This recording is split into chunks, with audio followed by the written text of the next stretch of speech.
Hi అండి అందరికీ. బ్లౌజ్కి కట్ వర్క్ నెక్ ఎలా కట్ చేసుకోవాలో చూపిస్తాను. ముందుగా నెక్ పొడవు చూసుకోవాలి, తర్వాత నెక్ వెడల్పు.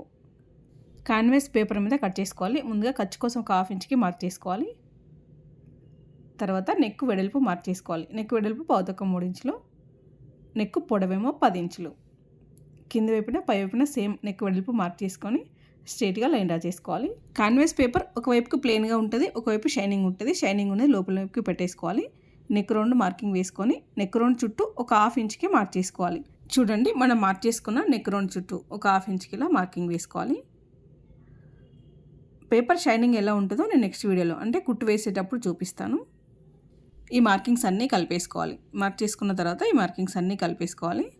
మనం ఈ హాఫ్ ఇంచ్ ఎక్స్ట్రా తీసుకున్నదేమో మనం కట్ వరకు మార్క్ చేసుకోవడానికి. చూడండి, మనం హాఫ్ ఇంచ్ మార్కింగ్ వేసుకున్నాం కదా, ఇదే హాఫ్ ఇంచ్ కింద వైపున కూడా ఉండాలి. అంటే ఎక్స్ట్రా మనం కుట్టు వేసుకునేటప్పుడు స్టిఫ్గా ఉండడానికి మరొక హాఫ్ ఇంచ్ ఉండాలి. కానీ ఇటువైపు కంటే సైడ్కి పేపర్ తగ్గింది. నేను ఎలాగో ఒకలాగా కుట్టు వేసుకుంటాను, కానీ మీరైతే హాఫ్ ఇంచ్ వదిలిపెట్టేసుకోండి. ఓకేనా? ఇప్పుడు ఒక చిన్న క్యాప్ తీసుకోవాలి. ఇది క్యాప్ అయితే ఒక 1.5 ఇంచ్ ఉంది వెడల్పు. ఈ క్యాప్ వెడల్పు అనేది మన ఇష్టం. ఇంకొంచెం చిన్నగైనా తీసుకోవచ్చు, కొంచెం పెద్దగైనా తీసుకోవచ్చు.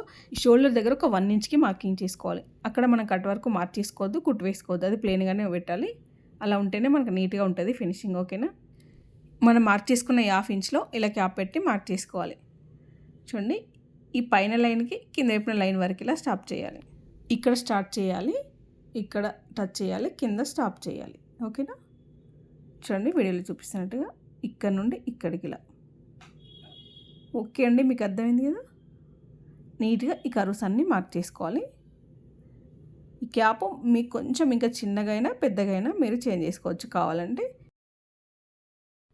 ఇక్కడ చూడండి, వీడియోలో చూపిస్తున్నట్టుగా మనం కింద వైపుకి 1 ఇంచ్కి మార్కింగ్ వేసుకున్నాం కదా, ఈ మార్కింగ్ వరకే. అంటే ఇక్కడ హాఫ్ సర్కిలే వస్తుంది. ఈ హాఫ్ సర్కిలే మార్క్ చేసుకోవాలి ఇక్కడ వరకు. ఇప్పుడు కట్ చేసుకునేటప్పుడు మనం ఇక్కడ నెక్ దగ్గర మనం ఒక హాఫ్ ఇంచ్కి మార్క్ చేసుకున్నాం కదా ఖర్చు కోసం, ఇది వదిలిపెట్టేసుకోవాలి. వదిలిపెట్టేసి మాత్రమే కట్ చేయాలి. నీట్గా మనం మార్క్ చేసుకున్న ప్రకారంగానే కట్ చేసుకోవాలి. కట్ వర్క్ బ్లౌజ్ నేను నెక్స్ట్ వీడియోలో చూపిస్తాను. ఓకేనా? మీకు ఏమైనా డౌట్స్ ఉంటే నాకు కామెంట్స్లో చెప్పండి. ఇక్కడ పేపర్ తక్కువ పడింది నాకు, సైడ్కి అయితే పేపర్ తక్కువ ఉంది కదా, మీరు అలా కాకుండా కింది వైపున చూడండి, ఇప్పుడు నేను పట్టుకున్న దగ్గర హాఫ్ ఇంచ్ ఉంది. ఈ హాఫ్ ఇంచ్ క్లాత్ అనేది మీరు ఇలా వదిలిపెట్టేసుకోండి చుట్టూ. ఓకే అండి, ఈ వీడియో నచ్చినట్టయితే ప్లీజ్ లైక్ చేయండి, సబ్స్క్రైబ్ చేసుకోండి. మరొక మంచి వీడియోతో మళ్ళీ కలుద్దాం. ఇక్కడ ఈ సైడ్కి పేపర్ అనేది వదిలిపెట్టేసుకోండి, కుట్టేటప్పుడు మీకు ఇబ్బంది లేకుండా ఉంటుంది. ఓకే అండి, ప్లీజ్ లైక్ చేయండి.